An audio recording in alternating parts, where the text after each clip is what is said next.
Hello, everyone, and welcome to another exciting episode of Biz Apps with Blake, where I bring you news, updates, and other exciting things that I think that you should know about. The week is currently June 26th, 2023, and if you work in the channel, then you know that this is the end of Microsoft's fiscal year, so things have been an absolute madhouse around here lately. However, I did have a chance twice last week to sit down with Peter Wolf from Azamba and talk about a couple of topics that I think that would be interesting to you all.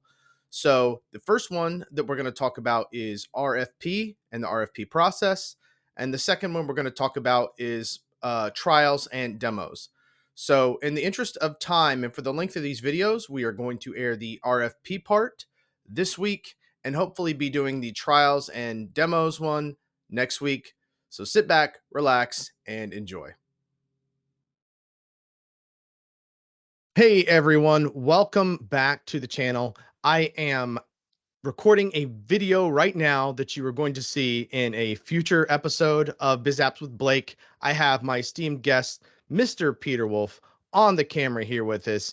Peter, the Wolf of Dynamics, as he hates being called. Yeah, let's just not. Peter, you and I have a pretty great working relationship. We've known each other for a number of years now, worked through a number of opportunities as well. And so you've been on some videos that I've recorded in the past, but for those of you who may be watching for the first time, why don't you tell everyone a little bit about who you are and what your company does? I sure will. So Peter Wolf with Azamba. We've been working with CRM for over 20 years now. We focus on helping small businesses be successful with CRM. And as you know, Blake, we primarily focus on dynamics these days. Our focus is on the end result, and we do everything with 100% money back guarantee. I think that helps us differentiate from the competition. We're really all about the customer results. Awesome. Yeah, I appreciate that. And, I think that you have to believe that in 20 years' time, you've seen a massive revolution in the CRM space. So, what does that look like? I mean, because you're talking about some really remedial early stage CRM to now. Yeah. I mean, it's been a game changer. Like I tell people, even up till 7 years ago, even 5 years ago, most people were getting CRMs because they wanted the central database. But now what they want is automation, streamlining their processes, all the cool stuff that Microsoft's Power Platform does. And it's that alone has been a huge game changer. It's shifted everyone from just having all your information in one place to actually making sure that everything flows correctly through your company and nothing falls through the cracks. It's pretty cool. It is super cool. And two sort of rhetorical questions for you here. One, is Excel a good enough CRM? Oh, wow. I mean, the truth is because we're focused on the end result, we fit the solution to the need. So if a customer has one person and they are asking me for CRM, I'm going to press them a little bit to make sure that the benefit is going to be there for them.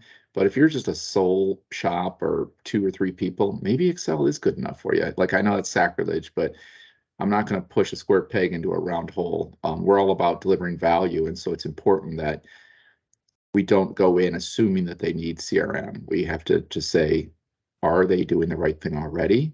And if they want to change, why are they looking to change? And can we deliver on those results? Because if they're telling me they want to do this, this, and this, but they have the budget of a person with one sales rep, then they might not be able to achieve all their dreams, at least not yet. Yeah, that's very true. And second sort of question, do you find value in on-prem CRM these days? And do you have anyone really asking you for it?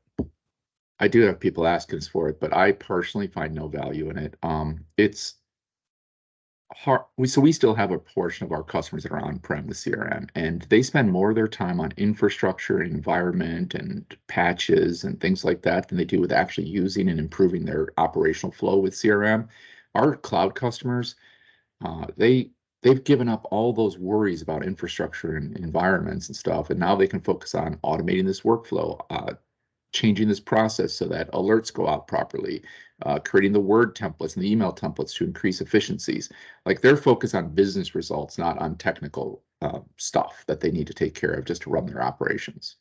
Yeah, and I think that's probably a pretty common struggle. But you've hit on two highlights that's going to bring us into today's topic, and one of those is obviously customization, right? Because we all know Dynamics 365 is probably the king of customization, and number two, business results.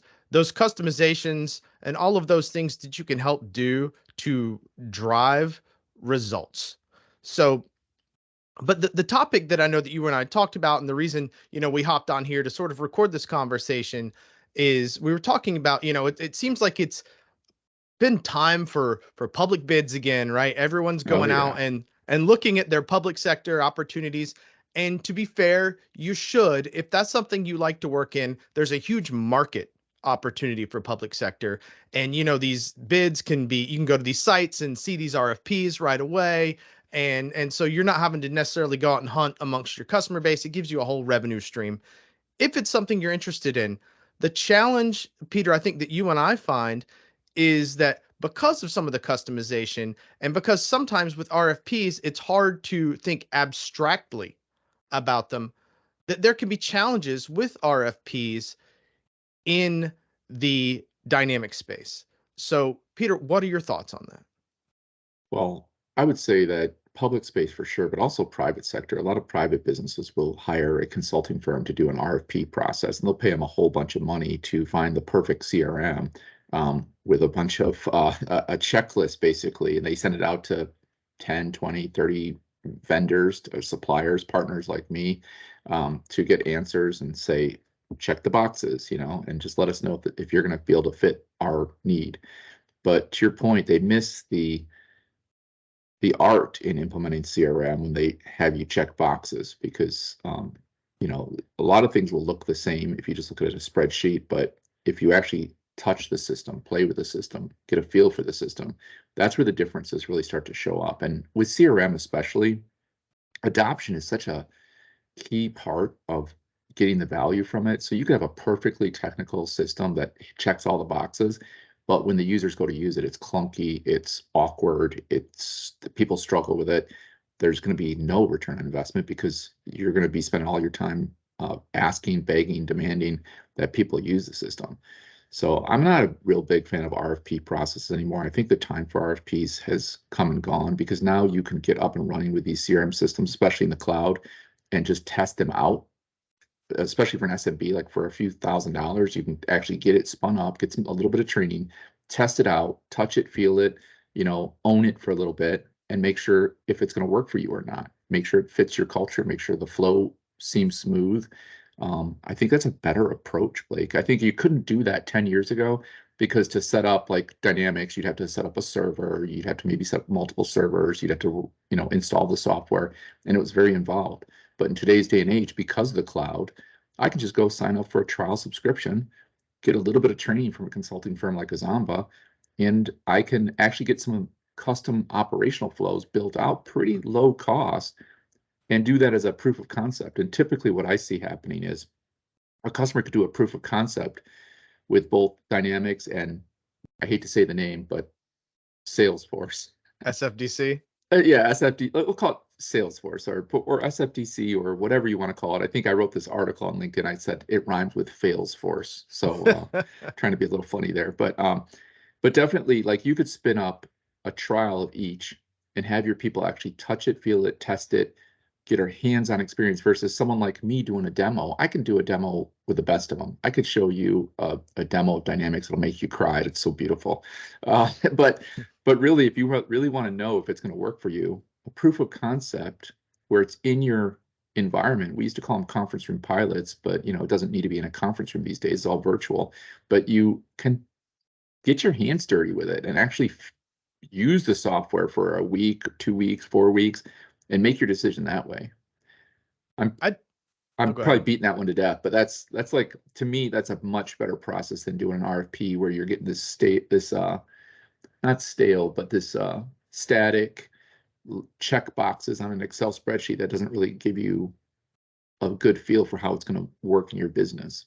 Yeah, and I would add a couple of analogies onto that, and we may have even discussed one previously. It, like you said, it would be like me having an RFP for a car, right? So I am Yeah. buying a car off of a lot, sight unseen, because my checklist says it needs, 4 tires and a steering wheel and a transmission and, and power windows, and so it's like so many things fit that. But until I get in the car and I get to feel the seat and see how, if I like the acceleration, if I like the braking, does it handle well? Is the sound system good? Like things that are important to me. Is it a good car? And I just don't think That's a you have great enough. Sorry to interrupt. That's just such a great analogy. I just have to say, man, that like that is exactly right. Because like if I just look at a website with all the list of features of cars, like that doesn't tell me how it feels for me. It doesn't tell me if I'm gonna like the feel of it, and I'm gonna have enough room in the trunk for my luggage. And I know what the specs say, but until I actually try it out and shove my luggage in there, I don't know. And so like the feel, that's exactly what I'm talking about. I love that analogy. Oh, thanks. Thanks. Yeah, because so many of these things can look good on paper, and honestly, there's a lot of parity in certain elements of CRM that make it hard to distinguish, right? Like we're all talking about lead management. We're all talking about accounts, contacts, opportunities. Those are universal across all CRM. So when you have an RFP that says, "Hey, this needs lead management," what It's does that yes, mean? it's like it has four wheels if it's a car. Of course Yeah, it yeah, has. Of exactly. course it has lead management. Yeah, it can just be really difficult to decipher these things. And the other thing I will say is, because I do have some background and some knowledge in things like digital marketing, and one of the things that we always talked about in that space is that we're in the era of the informed buyer, right? Yeah, Like people are yeah, making buying decisions differently these days. And to your point, something like getting it in your hands, trying it, these are the things that buyers really want to do or should be doing. yeah, We're looking at reviews, we're looking, people are, may even have watched a YouTube video on the product before they even come to you. yeah, So those are all those types of things that happen, and the things that make, like you said, getting it into your hands, trying it out, hearing people out, and the ability to be a little bit open-minded.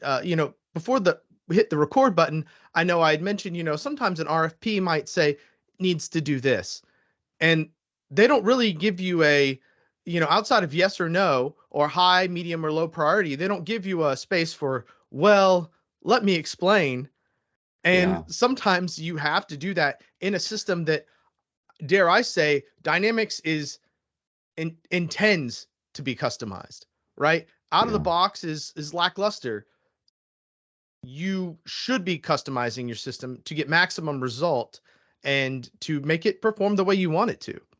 yeah. I have so much to add about some of the stuff that you said. Like the whole thing about you mentioned about does it handle leads? Like that question is a perfect question because if you ask me, I would tell you maybe you don't even need leads. Maybe just use contacts and let's talk about your business needs versus you telling me what you're looking for, you telling me technically how to implement. Well, that's putting it backwards. We've installed over 500 systems, Blake. Like so if you're telling me as a first time buyer of CRM or maybe a replacement buyer of CRM, maybe you're using Act or something today, that you want to do this, this, and this, well, you're missing out on the opportunity to take advantage of my decades of experience, my team's hundreds of implementations to tell you maybe there's a different way of doing this, Blake, that'll make your business run a little bit better. And like I think that's another thing about the RFPs that kind of make me feel like they really missed the mark because the people that put together the RFPs are not usually CRM consultants. They themselves are just people that are good at putting together lists and checklists and managing responses. That doesn't mean they know best practices of CRM. They might, but most of them don't.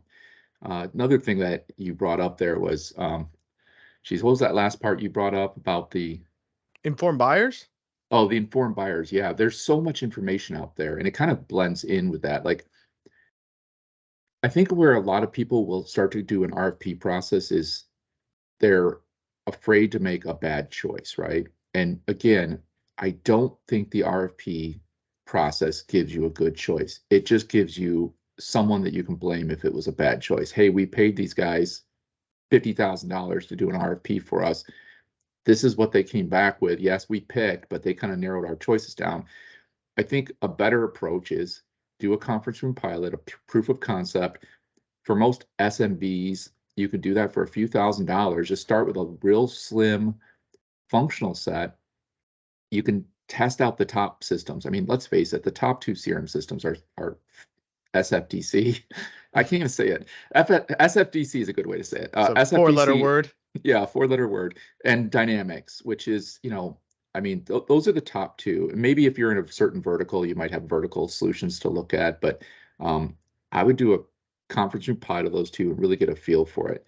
The other thing that I think you mentioned there was about customization, and it's true that both Dynamics and Salesforce can be customized. Our whole approach, though, is that 100% money back guarantee, and we really preach crawl, walk, run. We see too many people investing six figures, in their CRM to make this perfect system. I don't believe in a perfect system anymore. I believe there's a good enough system. And if you can automate 80% of what you're doing today manually, especially if you're coming from spreadsheets and Outlook as your CRM, you can automate 80% of your stuff for a very low cost configuration, not customization. You don't need expensive developers. And so you can just kind of ease into it. So like you start off with the basics, but we call it an MVP and a minimum viable product. Get that in there. Once your people acclimate to that, then you could say, oh, wow, let's automate this response. Let's make this workflow work this way and make sure that no one drops the ball on these steps. And that's when you start to take what you think you know and take what you actually know from using that first phase, that MVP, and then you can really start to add in the things that matter the most to you instead of an RFP process where you're checking off every box that you think you might want. And most of them aren't even things that you probably should be doing or even considering for phase 1 or 2 or 3. They're probably down the road things. So that's the other thing about the RFP process. It tries to throw in everything in the kitchen sink, and that may not be in your best interest to do everything in the kitchen sink. In fact, I'm going to tell you right now, it's not. We can get you up and running in 4 to 6 weeks with an MVP. Do you really want to spend six figures and, have the consultants disappear for 9 months to build out a perfect system? No, because there's no such thing as perfect anymore. The Well, world changes too fast. yeah, and to your point, sometimes there's a feature, and it could be a high priority feature, because of the way the RFP was written, and like you said, it wasn't written by someone with CRM, and it's one of those things where you think you want this, but you don't, or That's there's right. multiple ways to do things. I again sort of maybe committing a little bit of a sin here in saying so, but if you're looking at CRM and you're looking at like a voice channel, like an omni-channel solution, there's solutions outside of the Microsoft stack that may fit that. And maybe you're already subscribed into those things. And it would make more sense to just expand on that feature set you already own than it would be to hard shift into perhaps like a new telephony system. Yeah. That kind of thing happens. And CRM doesn't necessarily, or RFPs don't necessarily allow for explanation or a layer of sort of abstraction on that type of thinking. The other thing that I know that we talked about was that sometimes these RFPs are written in such a way that there is a bias already in the Yeah. CRM or in the RFP, and you can see it.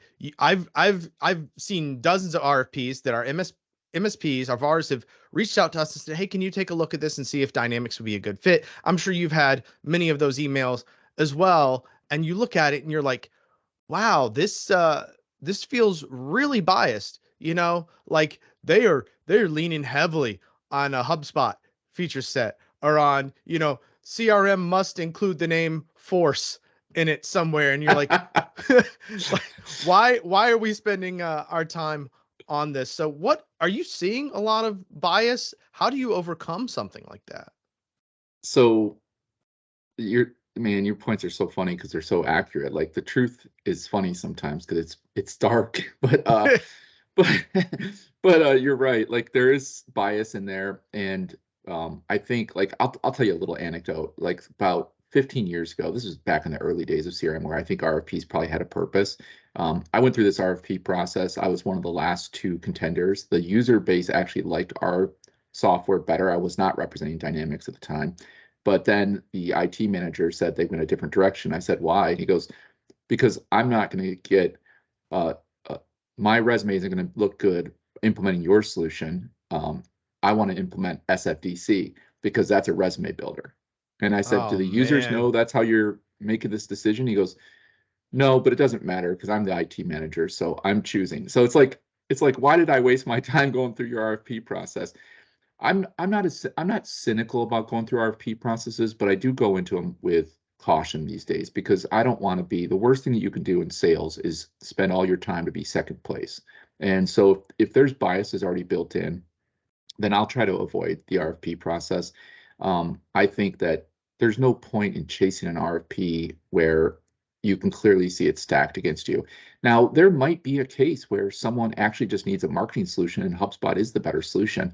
Again, though, I would rather talk to them and understand their needs. And I might even, because of our money back guarantee, we wouldn't sell a square peg into a round hole. If we thought HubSpot was the better solution, we'd tell them that right up front and we'd walk away and wish them well.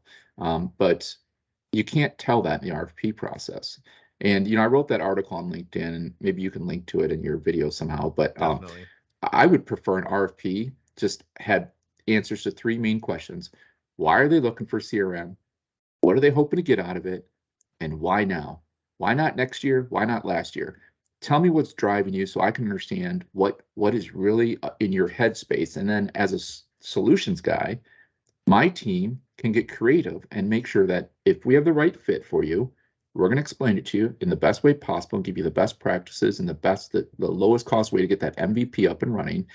Or we'll bow out and say, hey, you should talk to our friends over here that do Salesforce or Sugar. I don't even want to try a acronym Gosh, for sure. someone's gonna shut Yeah, this video down or demonetize me. Well, I'm not monetized anyway, but if I but was, I'd be getting demonetized by Salesforce's lawyers right now. but you get Um, what I'm saying. It's like I don't really need you to tell me the checklist of things that you want in your car. Do you want a sports car? Let's start there. Do you want a safe car, a family car? Do you need a lot of room for, for all the whole family? Like, you tell me what do you need, a wheelchair accessible van? Like, you tell me what things are most important to you, and then I will know if we can have a good fit or not. The fear is on the customer side that some slick salesperson's going to come in and kind of sell them, smoke and mirrors. But that happens in the RFP process too. I will guarantee that the Salesforce has very good salespeople, and they're out there humping all the time, putting together these amazing demos that make everything look great. But if you talk to a typical Salesforce owner, a lot of them feel like it's very complicated. It's one person told me, Blake, they had Salesforce and they said it's like driving a semi truck to go get a bag of groceries. It's like it was so complicated. And I know this isn't about Salesforce necessarily, but that's again, it's why they went through an RFP process.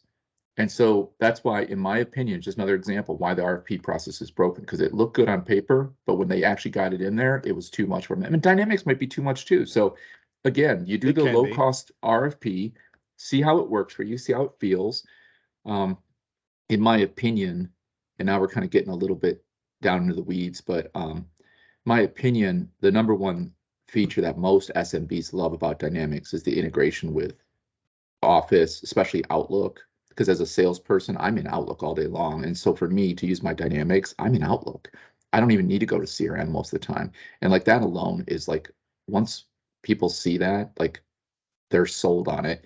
Then it also integrates with Teams. So many people are using Teams and then SharePoint.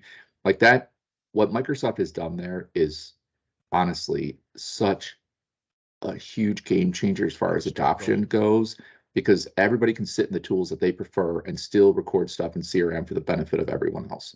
And that's like, to me, like just do a proof of concept. You'll see it, you'll feel it, you'll touch it. And I think most people will say, this is it, let's do this.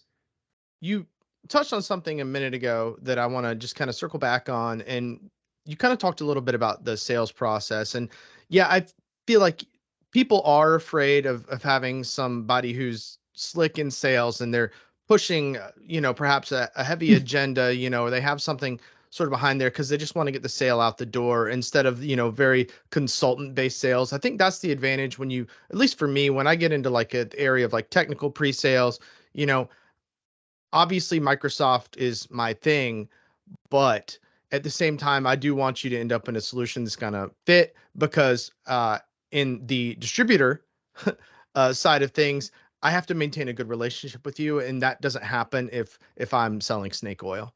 Um, the other thing is when you look at these RFPs, you talked about like, hey, is this really biased? Is this going to be a good fit sort of thing? So there is really a sort of time and effort to revenue component for these things. Like you said, if this is just a high level scoping thing, or you feel like the deck is stacked against you, or no one's really willing to hear out the discussion, then there's really only so much effort you can logically put in right before you're spending your own money trying to chase this RFP that, is likely to fizzle out. So you really do have to, if you get these companies putting out RFPs, you really have to see if you can get that audience, right? And you have to be able to have those conversations, because if they want to do everything on paper, then your effort's going to be sort of proportionate response to that, at least for me.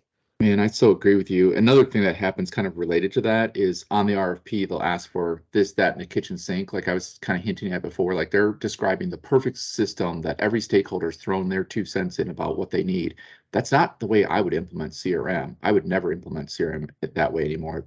Those projects are destined for failure, and they're destined for, and I'm sorry to be so harsh, but I see so many consulting firms out there pushing for that big bang approach where they do everything in the kitchen sink. It takes 9 months, 12 months to actually implement the CRM based on what the stakeholders ask for. In the meantime, the stakeholders don't get to actually see or touch or feel the system. So when they finally get it, it may not even be what they thought about in their heads. It's just what they communicated on paper to the consulting firm. So I'm not saying the consulting firm did anything wrong, but when they see it, it doesn't match their reality. And if it did match the reality that was in their heads, things change so fast in the business world these days. What was their reality 9, 12 months ago when they asked for it might be different now.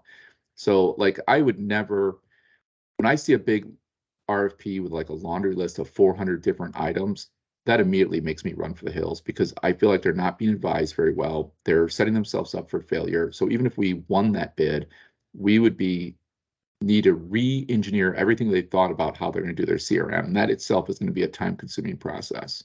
Yeah, and temper expectations. I know that one that I encounter a lot, and I'm sure you've encountered a lot, are these people data hoarders, right? Like they're Oh, like, oh, this thing captures email, great. I want every email ever in my CRM, oh God. and they did that You're based not off of an wrong. RFP, and it's like we can do that. That design's not gonna work for you long term, or as soon as you're paying, um, boatloads of cash for common data service to service your needs, maybe then you rethink about it. But by that time, you're already sort of in for a penny in for a pound. I think too many people look at CRM incorrectly, and that also goes back to the whole RFP process because what they really need to understand is what CRM can and can't do for them, and not what this fictitious CRM in their mind is going to do or what this RFP person's going to tell them it's going to do.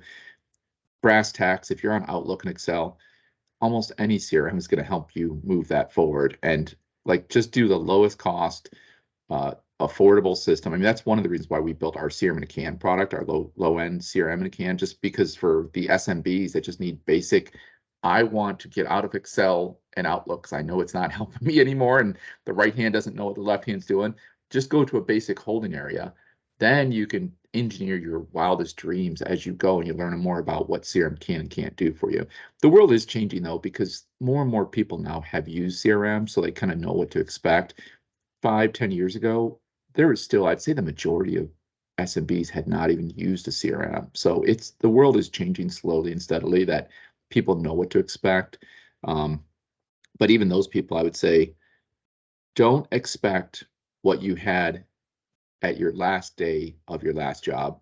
Start from a blank slate and build up. So That's great yeah, advice. Great yeah. advice.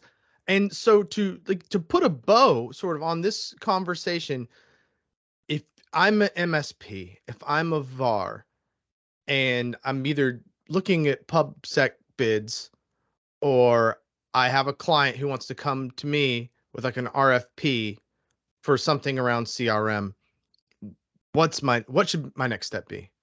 Well, they should call their friend Blake at Ingram Micro for sure, to look at the RFP. And like I look at RFPs all the time. Like just to make it clear, we still do look at RFPs. A lot of partners will say, I'm not even touching RFPs. They've learned the hard way that it's just not worth their time.